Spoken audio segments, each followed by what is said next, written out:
Shalom, y'all.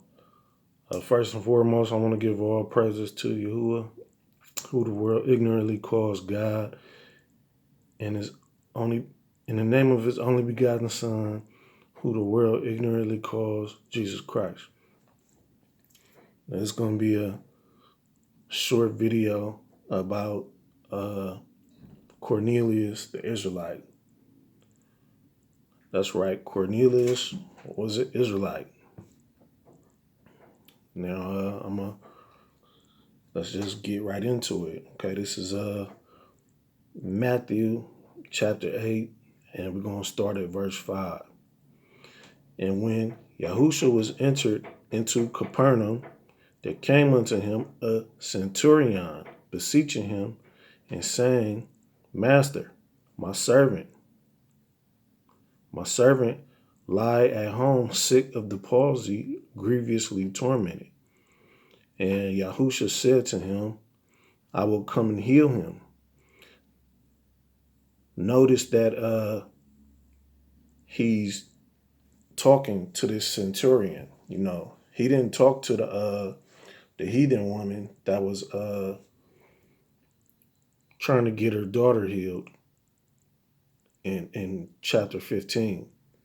He didn't talk to her. He only talked to her because the disciples said, she keep following us, send her away.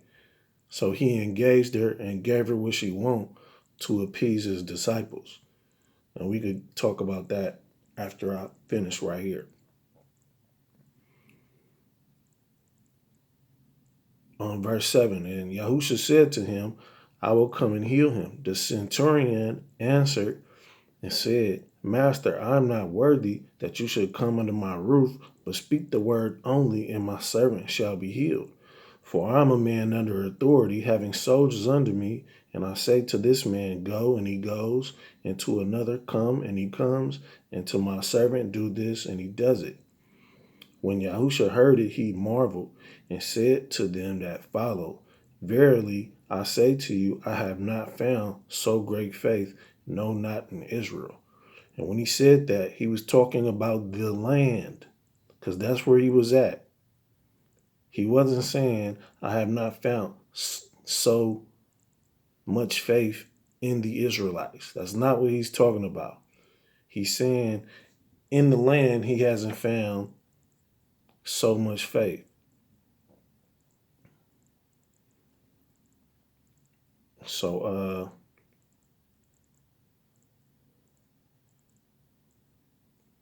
I'm going to just leave that one right there. But let's go visit Matthew 15:24. Or Matthew 15.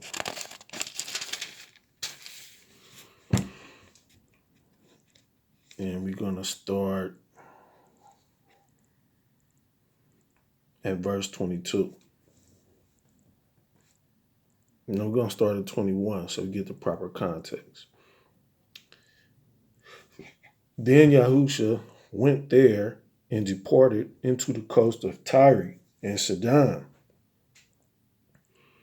And behold, a woman of Canaan came out of the coast and cried to him, saying, Have mercy on me, O Master, you son of David. My daughter is grievous with a devil. But he answered her not a word. You see how quick he was willing to help the centurion, though, right? He was going to help Cornelius. Yeah, I'm saying that one was Cornelius. Because when you get to Acts, it talk about how Cornelius had a soldier and servants. But we going to stay right here for now. So he didn't even answer this Canaanite woman a word because he wasn't sent to her. And she addressed him with respect. She called him master and everything, but he didn't answer her a word. He only answered her because his disciples said, asked him to send her away. So let's continue.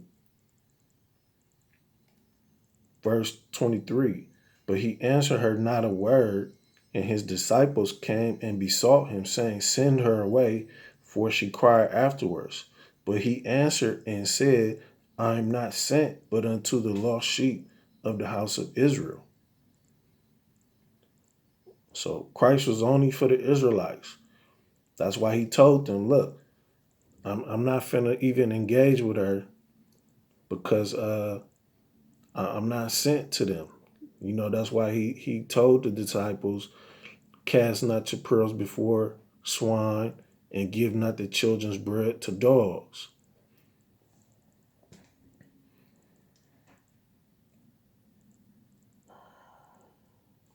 Then, verse 25, then came she and worshipped him, saying, Lord, Master, help me. But he answered and said, it is not meet to take the children's bread and to cast it to dogs. So he was really not trying to help her. She said, Master, help me. She was begging at his feet, and he still didn't even want to help her. He was like, it's not meet to take the children's bread and cast it to dogs. And she said, truth, Master. Yet the dogs eat of the crumbs which fall from their master's table. Then Yahusha answered and said unto her, O woman, great is your faith, be it even as you will. And her daughter was made whole from that very hour. Yeah, she kept begging and begging and begging. It's a parable about that. When you talk about how the woman or the person kept going to the judge begging, and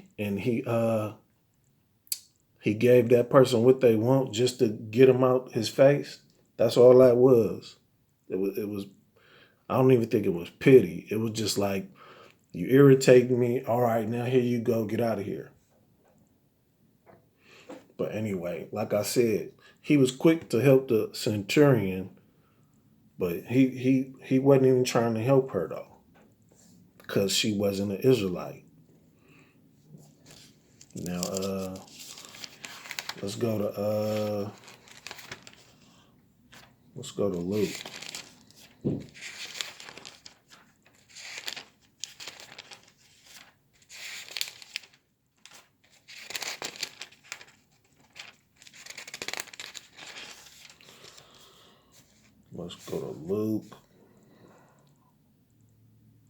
All right, this is Luke chapter 7.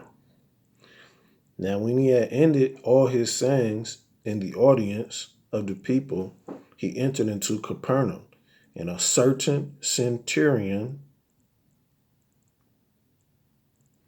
who was dear unto him was sick and ready to die. And when he heard of, hold on, excuse me, Salaki, and a certain centurion's servant who was dear to him was sick and ready to die. And when he heard of Yahusha, he sent unto him the elders of the Jews.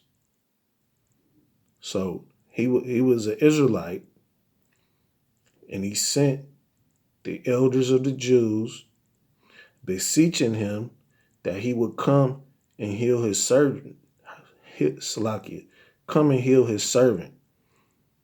And when they came to Yahusha, they besought him instantly, saying that he was worthy for whom he should do this.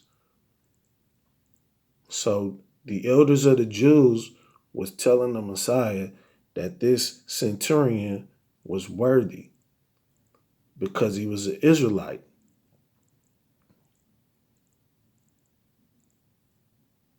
For he loved our nation. So he loved the northern kingdom.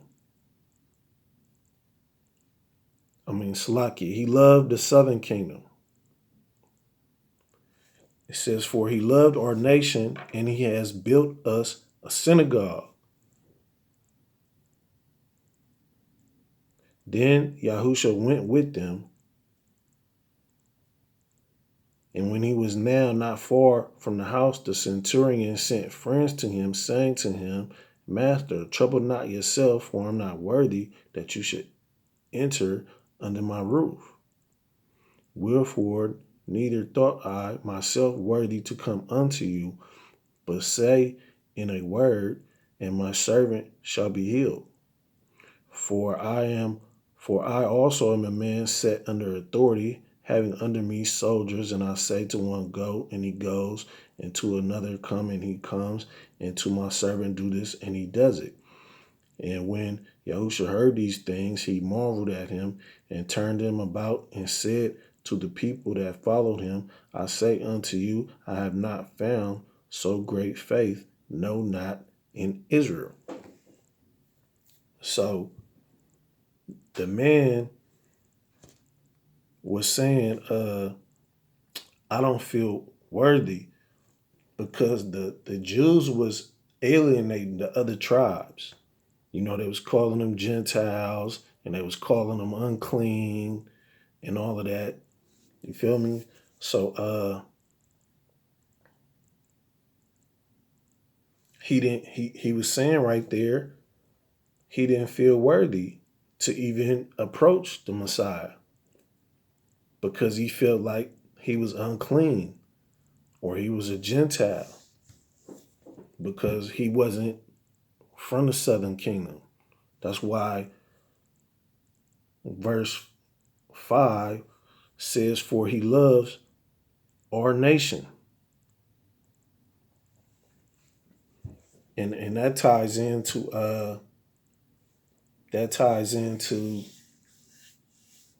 Acts 10. So let's go visit that.